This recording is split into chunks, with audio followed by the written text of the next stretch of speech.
Mesdames et messieurs, bonjour. Les morts ne sont pas dans les tombes, mais dans le cœur des hommes, dit-on aussi pour dévaliser Birago Diop. Jean Meïssa Diop n'est pas mort. Il est dans l'ombre qui s'éclaire et dans l'ombre qui s'épaissit. Jean n'est pas sous la terre. Il est dans la une des journaux, unanime à lui rendre hommage. Walf Quotidien l'annonce sur son bandeau à la une. Le journal écrit que décédé hier à 59 ans, Jean Meïssa Diop casse sa plume. Selon Walf Quotidien, l'orthodoxie perd son ange gardien. Le journal fait état du fait que Jean Meïssa Diop a reçu pluie d'hommage de son terroir natal à Dakar. Tribune constate dans sa une qu'une grosse plume se casse avec le décès de Jean Meïssa Diop. Le quotidien informe que c'est la fin de la vie d'un inexpert. Libération pleure aussi Jean Meïssa Diop et parle de la presse qui perd un monument. L'As placarde la photo de Jean Meïssa Diop à la une pour nous informer que la presse perd une boussole, alors que Sud Quotidien note que les médias sénégalais sevrés d'avis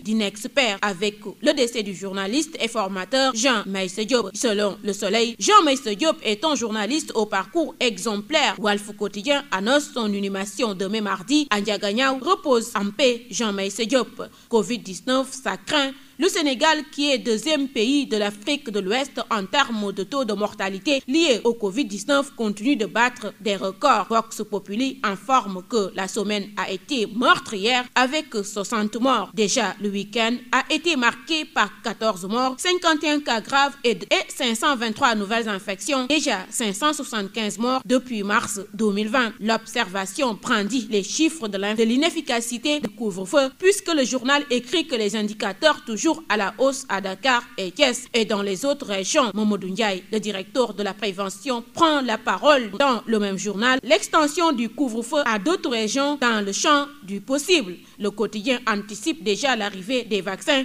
Le journal informe que pour la stratégie vaccinale des Sénégalais contre la Covid-19, plus de 38 millions de doses à acheter. Pendant ce temps, Source A regrette que des faux tests Covid-19 ont été détectés à l'AIDB et la vérification serait impossible à faire. Tribune lève un coin du voile sur ces cérémonies organisées en cachette et qui constituent des niches pour le virus. Le journal Tribune note que 518 cas, 14 décès et 51 en réanimation ont été enregistrés en 2 jours. Alors, enquête prédit le pire car c'est la course contre la mort dans la prise en charge des cas graves et dans les centres de traitement épidémique. Le défi principal est celui de l'approvisionnement correct en oxygène. Un médecin d'Angers CTE témoigne dans le même journal. Ce virus est très virulent et agressif. Les gens meurent tellement vite. Le journal Les Échos écrit que l'évêque de Thiès annonce de nouvelles restrictions dans l'organisation de mariages, des funérailles, des messes. Les faits du jour se fait cocasse dans Source A où le journal nous informe qu'un homme, son épouse et leur bébé croupissent en tôle à cause d'un bol de riz. Tribune donne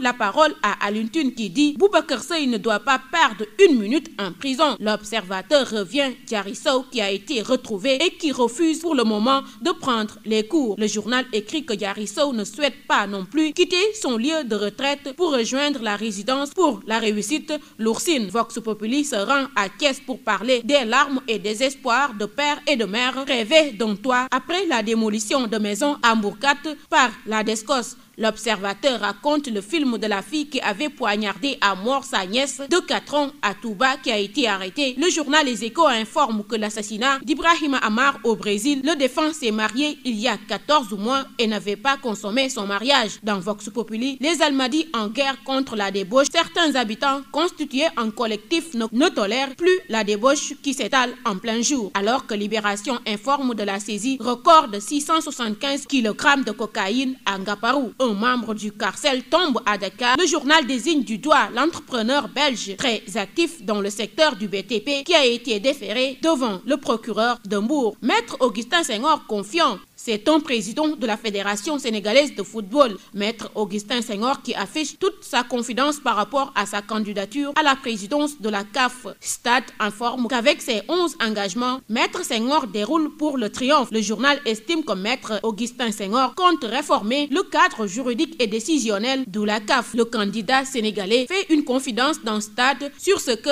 Infantino, le président de la FIFA, lui a dit. Antonio Soare plaide pour une candidature unique.